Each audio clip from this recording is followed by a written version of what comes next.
I'm Philip Zock, the creator of Nightfox Audio, and I wanted to show you everything about Plucks and Mallets, one of our products. Plucks and Mallets is a stack of 11 instruments, and they're all plucked or malleted, as you can imagine. You've got like concert pedal harp and some acoustic guitar harmonics and some steel drum and cello and guitar. Really cool stuff. This is the main tab of Plucks and Mallets, and up on the top left here you'll see the 4 tabs to navigate: main, arpeggiator, effects, and mod.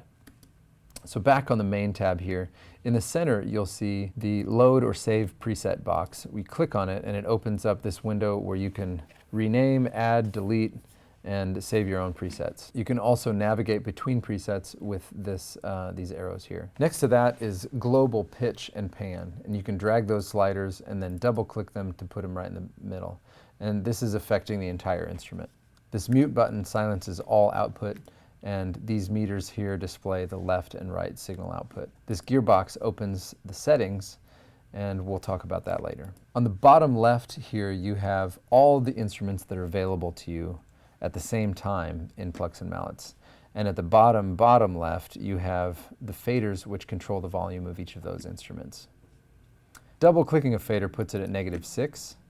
And right-clicking a fader allows you to assign MIDI-CC or learn MIDI-CC. So I'm going to click Learn MIDI-CC and just move one of these knobs on my controller, and now I have physical control over that particular parameter.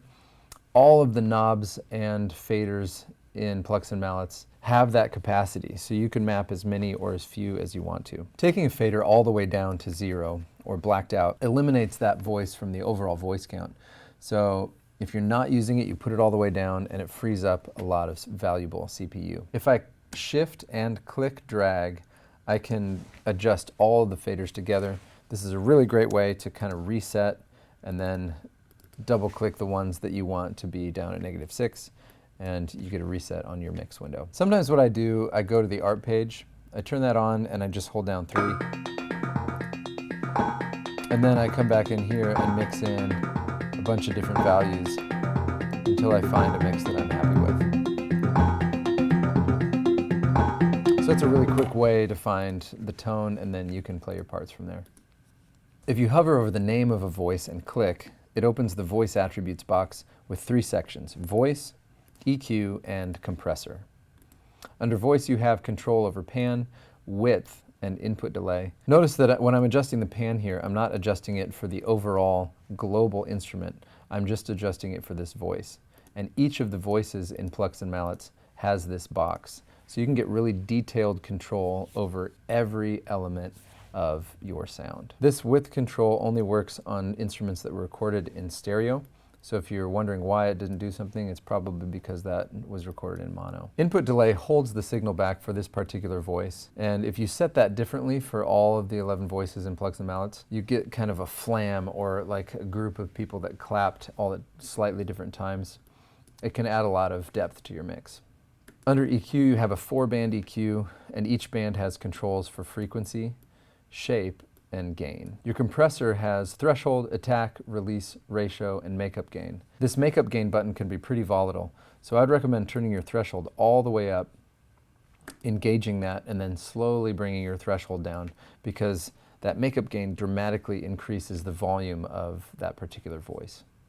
Across the bottom we have attack, release, cutoff, drive, and reverb. I've found that these are the ones that I use the most, so I put them on the face of the plugin, but if you hover on attack or release, it will open up boxes with more control. So this opens the envelope box with attack, hold, decay, sustain, and release. All our instruments are sample-based instruments, but using this envelope, you can kind of treat them like a synthesizer.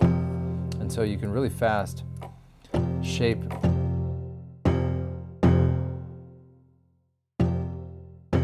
Hover and click on Cutoff opens the filter box. And here in filter you have a bunch of different types. I'm going to use low pass. And you can see how the visualizer is kind of showing me what's happening to that sound as well. You have resonance control too. If I hover on the word drive and click, it opens the wave shaper box. Here in the drop down I can choose what kind of wave shaping I want to do. I'm going to choose saturate. Then you have low pass, high pass, drive amount here, and then mix. So you can hear how drastically that impacts your tone. And I gave you access to that drive amount right there on the home page. Hover and click on the word reverb opens the reverb box where you have mix, damping, stereo width, and room size. Mix is, again, reverb on the home page. Damping kind of rolls off the high end of the affected signal. Stereo width puts that signal into a wider space, and room size puts it into a bigger space. I'm going to turn drive down so you can hear that better. Pretty sweet. And then here is your master knob. All right, let's head on over to the arpeggiator. This is the arpeggiator tab, and it's the same on all of our melodic products, so I'm going to show it to you using Grand Piano Suite. To turn on the arpeggiator, click this button here. You can adjust velocities using your mouse here, and note lengths.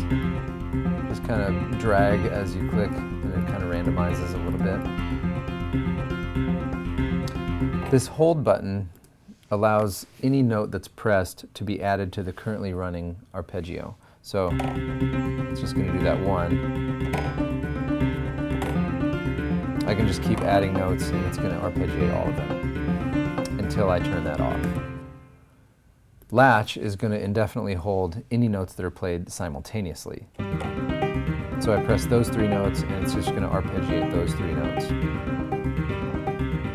And then I'm going to press 3 different notes and it's going to switch until, again, you turn that off. MIDI through is really cool because it also allows what's being played on the keyboard to be heard in addition to the arpeggiated sound. So you'll hear this chord and that chord rings out.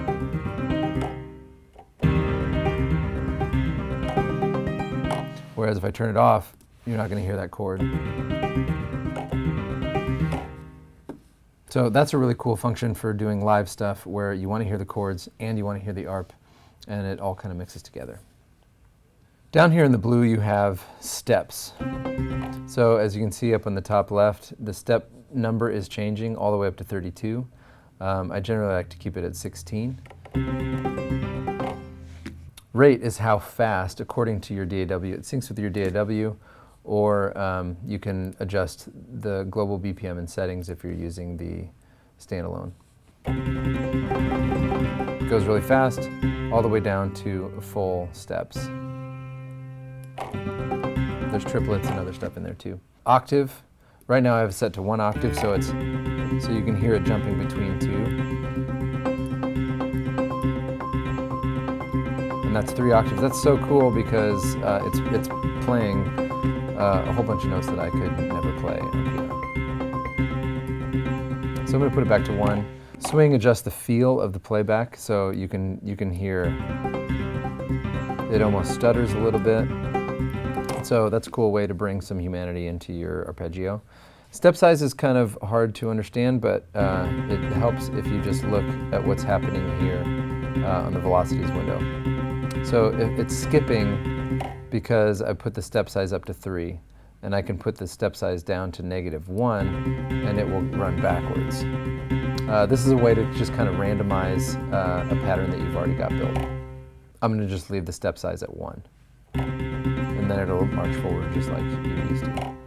Range low and high is a really cool way to split the keyboard. So the left hand, it gets ignored by the arpeggiator, and you can play full chords or big octaves or whatever, and then the right hand on above whatever value you select is triggered by the arpeggiator.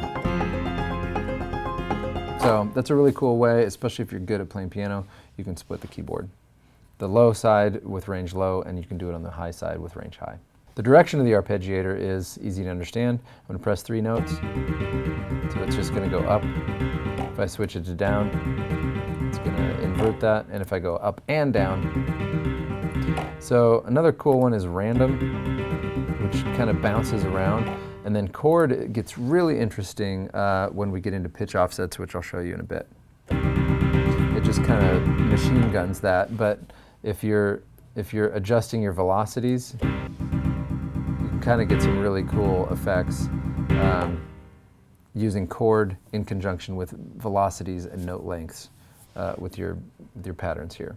Now let's talk about the pattern builder. So this is a really cool way to get really interesting ideas really fast because it does some generation for you. I'm going to click 8 step and I'm going to just roll the dice and see what I get. So it's just going to loop those 8 steps again and again. And I can do that with note lengths as well. So you get a lot of humanity in that kind of auto-generating arpeggiation. Then you can move them around like this until you find something that you're really happy with. You can keep rolling the dice, roll the dice. Here in pitch offsets, you have the dice, which randomly generates in your chosen scale a bunch of these values. You have an octave button, which restricts it to 1 or 2 octaves. So now when I roll the dice, it's actually going to use the full 24 steps. This button down here resets, so it clears it back to 0. This is where you pick your scale. This checkbox restricts whatever is currently drawn in the pitch offsets field to your chosen scale. So right now if I draw like that, it's not pentatonic, but if I click that, now it suddenly is pentatonic. This drop-down is called format, and it basically is what patterns repeat. So you have an A, B pattern, and that is dependent on your bar size here. So if you have 4 steps, it's going to be 4, 4, 4 of the same, and then it's going to do 1 different. And you have some different options down here. Random is just going to make a totally random set. The plus minus buttons here will transpose whatever you've got in that field up or down a half step. And so you can click that quite a bit to change that dramatically. And then these arrows move your pattern left and right in that field. So let's say that I've got a pattern that I'm really excited about. And I don't want to just bake it into this preset. I want to save that and use it in other presets. So I go to the Save button here, call it whatever I want to call it, pentatonic. It's going to save it in my art profiles. And then, even if I make a bunch of changes to it, roll the dice a bunch of times and it's different, I can go to Load and load that pentatonic, and it will always be there. So you can save as many of those as you want to, create really cool melodies. All right, let's move over to the Effects tab. The Effects tab at the top has a macro section, which is really cool, and it can do a lot of really powerful things. And then at the bottom you have 3 slot-based effects, and you can put those on in any order. So I'm going to choose tape delay. And this one's really cool because it has a little bit of like wow and tape speed, and it rolls off kind of the high end of the effect. So you have a lot of controls over all of these separate effects through these knobs. Ping pong delay goes back and forth, and you can change the tempo of each side.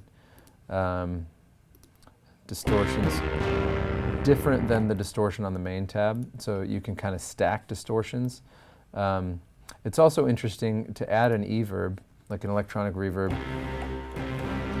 and put it real big size, and then put a distortion after that,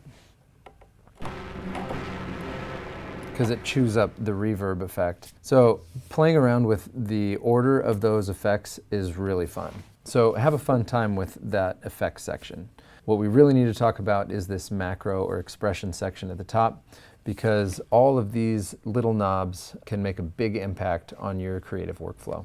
These 2 big knobs at the top, Expression 1 and Expression 2, act as macros, and they control 4 or 5 parameters at the same time. All of these parameters are effects that exist elsewhere in other tabs, and I'll show you what they're connected to. So I have Expression 1 mapped to my mod wheel, so I can control that really easily right here. And right now, it's not doing anything because I haven't turned any of these knobs on. So I'm going to turn on cutoff, and right now this little knob is at 75%, which basically means this knob has the ability to control the cutoff knob 75% of its current value. So cutoff is here at 100%, go back to effects, and I'm going to turn this up and down, and you can see that effect. See, it only goes down to 75% down, even though I'm all the way down on my mod wheel. So what's really cool is that you can set each of these effects. I'm going to turn on drive, and I'm going to turn on drive to only 15%. So I go back here, and drive is only going to move just a little bit while cutoff is swinging wildly. This gets really interesting when you're combining 4 or 5 together, because as you adjust this knob, so I'm going to turn release up to 50%. So you can see how all of those knobs here are changing differently based on the percentages that I selected in that macro section. This gets really interesting because I'm controlling 4 effects at the same time with this one macro knob.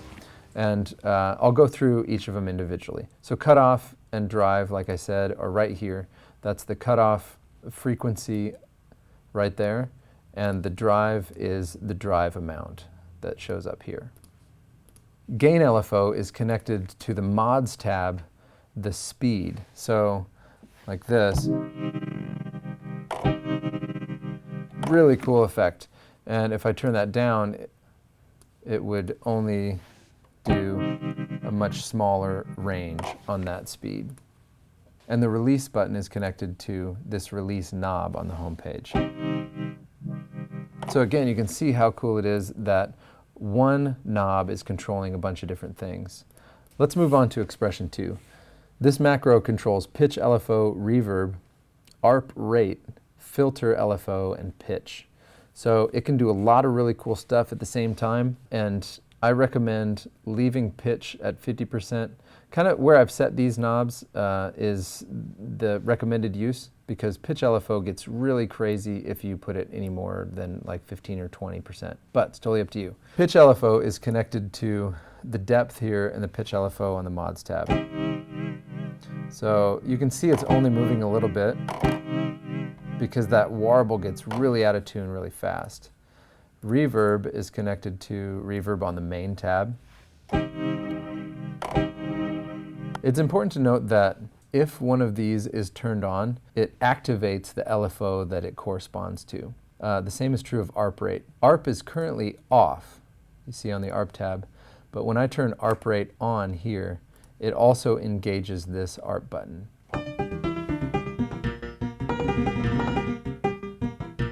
It's going to speed up and slow down that ARP, which is really cool. And you have effect over the filter LFO as well. And that turned on that one as well. And then obviously pitch changes the pitch of the entire instrument. Again, I would leave that at 50% so that you don't end up offsetting the pitch of your whole instrument on accident. So that's how the macro section works, and I'm sure you're going to find some really creative ways to use those expression knobs to blend a bunch of different effects together and to shape your sound as you go. Keep in mind that you can right-click on either of those and apply them to whatever MIDI CC that you want to. On the mod tab, you have gain LFO, pitch LFO, and filter LFO. You also have depth and speed controls for each of those, and under that, it's a drop-down where you can choose your type. Sine wave kind of gives you that normal tremolo vibe. You have triangle and saw, but what's really cool is going down to custom and building your own from scratch. So when you're in the custom section, you can right-click to remove a point, or just click anywhere on the line to add another point and drag it around. Shift-clicking and dragging restricts the left-right movement of that point, and so you can keep it where you want it. So it's really fun to play around with, and you can get really interesting results from that gain LFO. Pitch LFO is a modulator, and it adds really cool, like, tapey effects to your tone. The filter LFO here is really great because it is connected to the cutoff on the main tab. You can see it's moving now. And if I adjust that here, if I adjust the speed and the depth, you'll see that reflected on the main tab.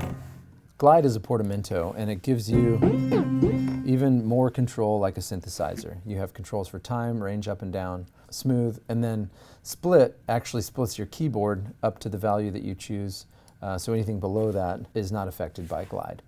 Using velocity curve here is a great way to help your performances feel more dynamic, because velocity curve determines the amount of gain reduction based on how hard the note is pressed. If I turn it off,